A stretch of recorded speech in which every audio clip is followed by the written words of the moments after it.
Hi guys, this is Mentor Tuba. I am back with a new PMP scenario, and this is an interesting one.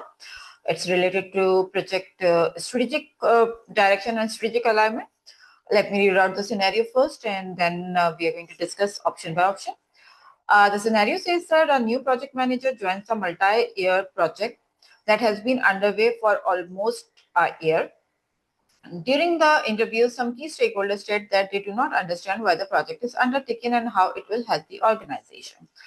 At the next stakeholder meeting, what should the project manager present to address their concern? Option A, business case and roadmap. Option B, project scope assessment results. Option C, charter. And option D, expected project benefits management plan. So this is a scenario which actually talks about a person, a project manager who is joining a project midway through, and when he got a chance to meet with the strategic leaders of the organization or some of the key stakeholders of the organization, that then he got to understand that those stakeholders are not actually engaged in the project, and especially they are raising a question mark on the existence of the project in the organization. So particularly the terminologies which are important in this question is they are actually raising two questions. Why the project is undertaken, that's the number one question, and how it will help the organization. Right. So these are two important terminologies in this context, and the project manager is supposed to be answering these questions, and he's supposed to be bringing them on track with respect to their support and contribution in the project. So in this capacity, what should the project manager be doing, and what should he be referring to present so that he could help them understand that how the project is going and how it aligns to the organizational strategic objectives. Option A, business case and roadmap. I would say this is a good choice because business case talks about the why part of the project or any initiative, and it also talks about the strategic viability. It also talks about the financial contribution and why that financial allocation is important in the interest of organization. And a business case actually fights the case for that initiative in the organization when the other initiatives are already in queue. So business case is a good document that may talk about it, and that why the project is undertaken could be very well answered by the business case. Project roadmap is also a good document. Roadmap could be at different levels in the projects, but in this capacity or like generally in the project capacity as per PMI, the project roadmap is a strategic artifact which actually defines the direction of the project with respect to planning as well as the actualization in alignment to the organizational direction or strategic direction. So how it will help the organization part or understanding the strategic direction aspect can be very well understood by the roadmap. Roadmap is also a graphical document. It's visual. It represents the idea of the overall benefits mapping and key key directives and milestones, yearly plans and all in a very well-defined way. And this is also a document which is understandable to many, like even to those people who are not into the nitty-gritties and the technical aspects of the initiative. So this is a good option, very good option. So we are going to keep it, but let's check the other choices as well. Maybe we have a better answer than A. Also, this question is about some strategic artifacts. This is for sure. You can't answer this situation, or you can't have those stakeholders who are actually not connected and motivated about this project anymore until and unless you don't show them some strategic artifacts, the technical level regular plans and regular artifacts of the project. For instance, option B, the project scope assessment results is not going to engage them. Why? Because scope, I'm not saying that scope is not important. Of course, it is important. However, in this particular context, it's not only about the scope. The scope talks about the boundary of the project, like what you are doing versus what you are not doing, which is, of course, important. But this is not the question of these stakeholders. They are not asking that what we are doing or what is in scope and what is out of scope. This is not what they are asking. Maybe they are already aware of that, but they are not actually onboarded with respect to what we are doing and uh, is connected to the eventual strategic idea of the organization.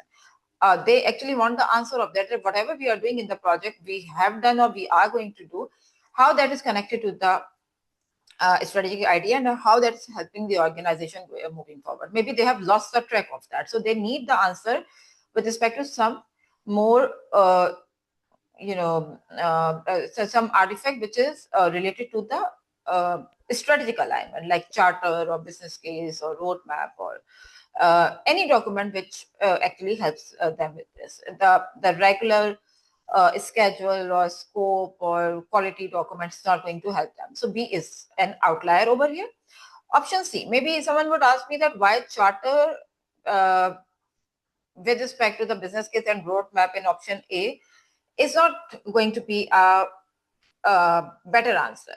Charter is a very useful document in projects. However, again, it's about the utility. The purpose why charter is created, number one, it formally authorizes the existence of that project in the organization, or in other words, it makes the project official in the organization, as well as the project manager official in the organization. So charter is used to formally announce that project in the organization, which is of course not the question over here. The other reason why we have charter is to define the success criteria, because later in the project, when the project is towards closure, when the project performance and strategic contribution is evaluated, then steering committees usually make the use of charter to measure that the success criteria that we define in the charter versus what we actually have achieved, the successes and failures we have achieved, how much of that is aligning, and how we can declare a project a success or a failure. For that, the charter is an answer, which is again not a question over here, because they are not asking that what's the success criteria and how we are going to measure the success going forward. They are asking that why this project is undertaken and how this is helping the organization. Charter can answer this as well, to be honest with you. Charter has the justification and problem statement and this type of sections as well. But between A and C, I would not go with C. But yes, if option A is not there and only option C is there, then yes, C is going to be the better choice. But as we already have business case and roadmap available in option A, then between A and C, A is the better answer, because A particularly clearly talks about the why and the how part with respect to the strategic direction. Charter is for a different purpose, like the core purpose of the charter is different. So between A and C, I'm going to keep A and I'm going to remove C. Now option D. So when I posted this question on my regular Friday post, most of the people went for option D. In fact, among these four choices, 50% of the audience went for option D. And the rest of the audience, I think, let me check, 25% of the balance, 50%, they were with option A, and the remaining 25% was with B and C. So most of the people were actually with option D, by saying that if the stakeholders are not onboarded on the utility of the project, then show them the benefits management plan. Show them that what benefits you are going to achieve and how you are going to achieve them, and how these benefits are helping the organization. I don't disagree. This is exactly what the benefits management plan does. Benefits management plan is a document in the PMI's world which talks about how we are going to achieve the benefits in the project for the organization. It talks about the benefits, it talks about the timelines, it talks about the smart KPIs, it talks about the risk and constraints, it talks about the different like mappings of the deliverables and outcomes to the benefits. All of that is documented in benefits management plan. But benefits management plan talks about what are the benefits and how we are going to achieve it. I agree with that. The second part can also be answered with benefits management plan. The second question, like why the project is undertaken and how it will help the organization. So how it will help the organization can be answered with the benefits management plan. Because in benefits management plan, you have documented the benefits in alignment to the strategic objectives and also a mapping of those benefits to the different outputs and outcomes you are going to achieve in the project with your scope and other areas of project. But why the project is undertaken is not answered by benefits management plan. The why part is never in any management plan.